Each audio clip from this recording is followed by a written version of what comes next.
UP चुनाव से पहले एक्शन में प्रधानमंत्री मोदी 3 दिन यूपी का लगातार दौरा, महोबा, झांसी और लखनऊ में रहेंगे। बुंदेलखंड में प्रधानमंत्री भरेंगे चुनावी हुंकार, शुक्रवार को झांसी और महोबा को देंगे अरबों की सौगात। 20-21 नवंबर को लखनऊ में रहेंगे मोदी, पुलिस मुख्यालय में डीजीपी और आईजीपी कॉन्फ्रेंस को संबोधित करेंगे। दिल्ली में यूपी चुनाव को लेकर हुई बीजेपी की अहम बैठक, चुनावी रणनीति पर चर्चा।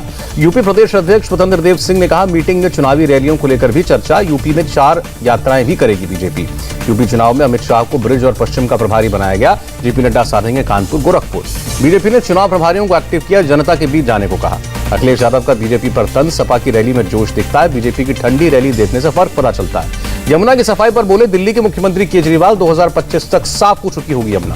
केजरीवाल ने कहा, युद्ध स्तर पर काम होगा, मैं खुद यमुना में डुबकी लगाऊंगा। केजरीवाल की 6 सूत्रीय योजना पर बीजेपी का वार, कहा बार बार वादों के बावजूद प्रदूषण कम नहीं हुआ।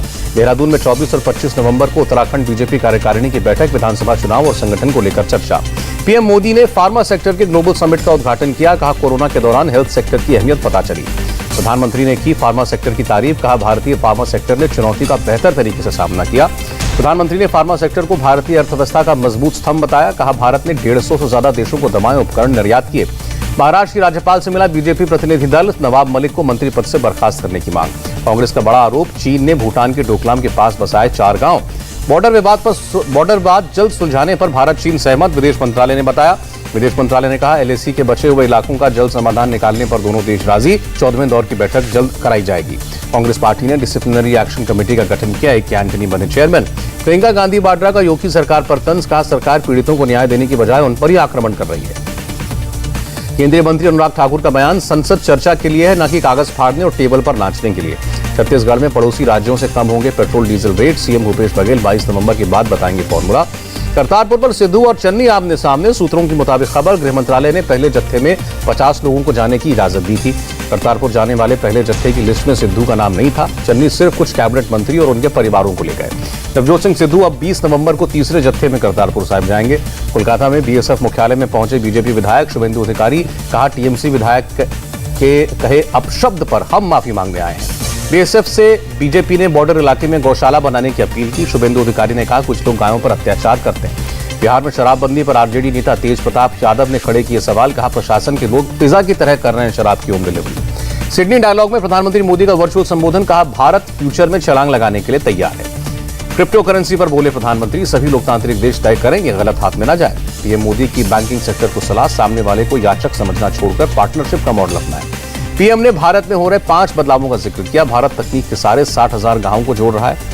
इकोनॉमिक एडवाइजरी काउंसिल की मीटिंग में शामिल हुए प्रधानमंत्री, कहा देश का बैंकिंग सिस्टम मजबूत है। रक्षा मंत्री ने रेजांगला में युद्ध स्मारक का उद्घाटन किया, शहीदों को श्रद्धांजलि दी। राजनाथ सिंह ने 2 टूक बात कही, देश को आंख दिखाने वाला अब बचेगा नहीं। अरुणाचल प्रदेश में एयरफोर्स का Mi-17 हेलीकॉप्टर क्रैश, 2 पायलट समेत 5 लोग सवार थे, सभी सुरक्षित। जम्मू कश्मीर के उपराज्यपाल मनोज सिन्हा का बयान, 2 साल बाद कश्मीर से आतंक समाप्त हो जाएगा। कांग्रेस नेता गुलाम नबी आजाद ने किया आतंकवाद का मुकाबला करने के लिए सेना सीआरपीएफ की तारीफ, कहा बहुत अच्छा काम किया। जम्मू कश्मीर के कुपवाड़ा में एलओसी पार कर पीओके जाते 3 लड़के पकड़े गए। पीओके में आतंकी ट्रेनिंग के लिए जा रहे थे। उमर अब्दुल्ला ने हैदरपोरा एनकाउंटर पर गुस्सा जाहिर किया, कहा परिवारों को शव तक नहीं सौंपे गए। द्रास, खारबू और कारगिल में कंस्ट्रक्शन को मंजूरी, केंद्रीय मंत्री नितिन गडकरी ने जानकारी दी।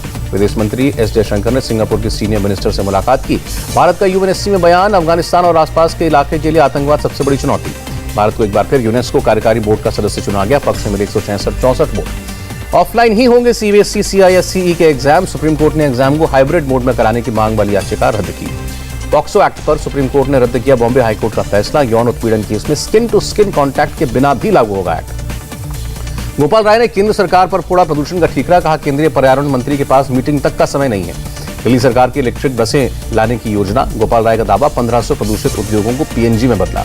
दिल्ली में प्रदूषण रोकने में लगा दिल्ली दमकल विभाग, सभी 13 हॉटस्पॉट्स पर पानी का छिड़काव शुरू।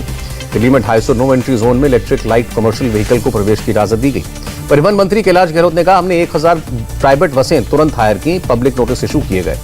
दिल्ली की सड़कों पर 2024 तक 25% इलेक्ट्रिक वाहनों का लक्ष्य, 1000 से ज्यादा इलेक्ट्रिक व्हीकल दिल्ली में रजिस्टर्ड। दिल्ली की हवा बेहद खराब श्रेणी में बरकरार, AQI 350 के पार। हरियाणा के कैथल में किसान ने पराली जलाने वालों को दिखाया आईना, सरकार की मदद से 12 मशीनें खरीदी, 300 लोगों को रोजगार दिया। बंगाल फ्रंटियर के बीएसएफ के आईजी का बयान, बीएसएफ को जांच और एफआईआर दर्ज करने का अधिकार नहीं, पुलिस के साथ मिलकर काम करने में दिक्कत है। राष्ट्रपति कोविंद 20 नवंबर को स्वच्छ सर्वेक्षण पुरस्कार विजेताओं को करेंगे सम्मानित। दुबई एयर शो में वायुसेना के सूर्य किरण एरोबेटिक्स टीम और यूएई की अल फुरसान डिस्प्ले टीम ने किया flying past. Dubai air show में गर्जा भारत का तेजस दिखाया आसमानी करतब। केंद्रीय उड्डयन मंत्री ज्योतिरादित्य सिंधिया ने दिया सस्ते हवाई सफर के संकेत। एयर टर्बाइन फ्यूल घटाने को लेकर चल रही है बात। ज्योतिरादित्य सिंधिया ने कहा, हवाई यात्रा देश की रीढ़ की हड्डी बनी। 22 राज्यों के सीएम और एलजी को वैट कम करने की मांग की। तेलंगाना और आंध्र प्रदेश में एनआईए की 14 जगहों पर रेड। विरसम संगठन से जुड़े लेखकों के घर ली गई तलाशी। माओवादियों से संबंध के शक में 14 जगहों पर छापे मारे गए। लगातार छापेमारी कर रही है एनआईए। दिल्ली विधानसभा की समिति ने फेसबुक इंडिया के अधिकारियों से पूछताछ की। दंगे से 1 महीना पहले और 2 महीने बाद की कंटेंट कंप्लेंट की रिपोर्ट मांगी। तमिलनाडु में भारी बारिश का अलर्ट। 21 जिलों में शुक्रवार तक स्कूल कॉलेज बंद। चेन्नई समेत कई जिलों के लिए बारिश का रेड अलर्ट जारी। चेन्नई में बनाया गया कंट्रोल रूम। आंध्र प्रदेश की तिरुपति में कई इलाकों में बाढ़ जैसे हालात। नदियां झरने उफान पर, सड़कों पर गाड़ियां बहती नजर आई। कर्नाटक में भी अगले 4 दिन बारिश का अलर्ट। तटीय और नॉर्थ इंटीरियर कर्नाटक के लिए येलो अलर्ट जारी। मुंबई में कुछ इलाकों में हल्की बारिश, धीमी पड़ी ट्रैफिक की रफ्तार। छत्तीसगढ़ के धमतरी में ट्रक ने बाइक सवार को टक्कर मारी, 3 की मौत। राजस्थान के बाड़मेर में पुलिस ने वायरल वीडियो पर लिया संज्ञान। एसपी दीपक भार्गव ने निष्पक्ष जांच की बात कही। गाजियाबाद पुलिस ने 4 डीजल चोरों को पकड़ा। 110 लीटर डीजल बरामद। हापुड़ देहात में मर्डर केस में 3 गिरफ्तार। अवैध तमंचा, जिंदा कारतूस जब्त।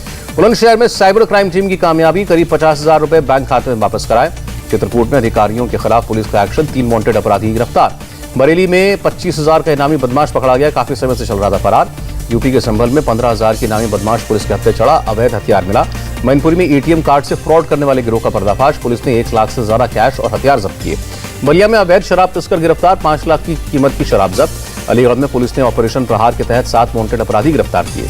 इस शुक्रवार को आगरा में फतेहपुर सीकरी, अकबर के मकबरे समेत कई स्मारकों में पर्यटकों को प्रवेश फ्री। महाराष्ट्र के बुल्ढाना में व्यापारी की हत्या के बाद लूटपाट कर फरार हुए बदमाश। गुरुग्राम के सिखों ने पेश की भाईचारे की मिसाल। जुम्मे की नमाज के लिए गुरुद्वारे में जगह दी। मुंबई लोकल में सफर के दौरान बैग लेकर भागने वाला शातिर चोर पकड़ा गया। सीसीटीवी में कैद हुई तस्वीरें। देश में कोरोना के 24 घंटे में करीब 12,000 नए केस। 470 लोगों ने कोरोना से जान गंवाई। देश में वैक्सीनेशन की सुपर रफ्तार बरकरार। वैक्सीनेशन का आंकड़ा 115 करोड़ के पार। मध्य प्रदेश में आधी आबादी को लगे कोरोना टीके की दोनों डोज। शिवराज सिंह सरकार ने जानकारी दी। केरल में कोरोना के 6,000 से ज्यादा नए मामले। 24 घंटे में 51 मौतें। यूपी में कोरोना के 12 नए मरीज मिले। 6 लोग ठीक हुए। कोविड-19 टैबलेट को लेकर फाइजर की घोषणा। अमेरिका को 10 मिलियन टैबलेट्स $5.3 बिलियन में देगा। इटली के सिसिली में बाढ़ और बारिश ने बढ़ाई मुसीबत। कई इलाके पानी में डूबे।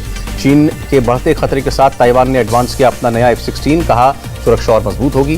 चीन ने धार्मिक स्वतंत्रता के उल्लंघन के अमेरिकी आरोपों को खारिज किया। अमेरिका ने चिंता वाले देशों की लिस्ट में चीन को रखा है।